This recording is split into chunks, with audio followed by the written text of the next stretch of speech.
How's it going, guys? It's Anaru, and this is some more Reach gameplay. This is actually a team doubles match on the map Countdown, and these guys I should not have been matched up with at all. This is a team that I probably could have very easily 2v1'd, and I pretty much do basically 2v1 this team, but I didn't really have anything else to use for gameplay, just simply because I didn't play at all weekend.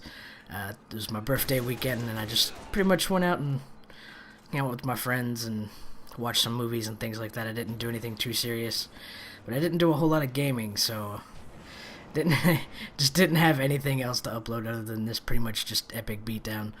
But how was your guys' this weekend? I think I'm feeling a little bit better after mine, and I had a little bit of a different idea on how to start the Halo Reach bootcamp over the weekend. And I know I've been saying for a little while now that I've been pretty much set on the first episode being figuring out what type of player you are, but since the title update has come out and they've, recently added it to other playlists, I was thinking of doing, I guess, the first episode as just sort of like a title update know-how type video, I guess you could say, like explaining all the changes and what they did, and that might be useless to some of you guys, especially the people that have played, Halo 3 especially, because that's pretty much what the title update has done, is made basically the damage system sort of like Halo 3's with the bleed through and all that. But there's a lot of new players that came to Reach, and maybe people that didn't play Halo 3, so thinking maybe of making that the first episode and then following up the second one with sort of like my button layout and the figuring out what type of player you are type stuff. So leave me in the comments if you guys think that would be a better way to start it off, just explaining the title update.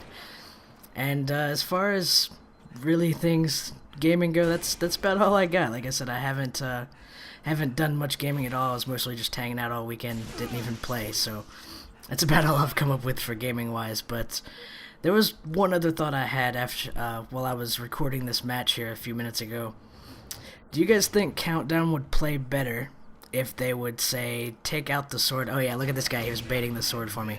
But say if they took out the sword from Countdown and maybe replaced it with a sniper rifle or a rocket launcher, do you think it would make it a little bit less campy? Because the main strategy to Countdown has always been get the shotgun, get the sword, and camp all of the lifts in the top health pack area.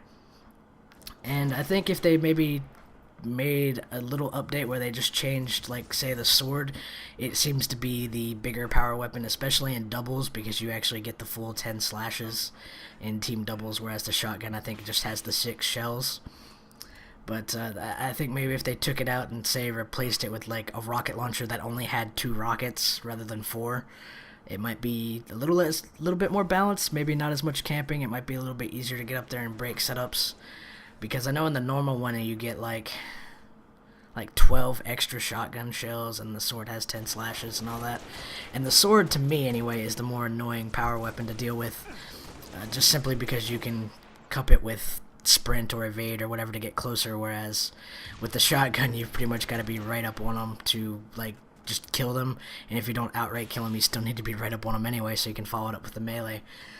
So I think the shotgun would be the one that I would probably keep, and then replace the sword with like a rocket launcher or a sniper. I'm not so set on the sniper. Normally I'm all for having more sniper rifles on maps because that's my favorite power weapon. It's my go-to power weapon. But in Countdown, at least in the public playlists, I'm not sure that would be a good idea. It might just cause more camping.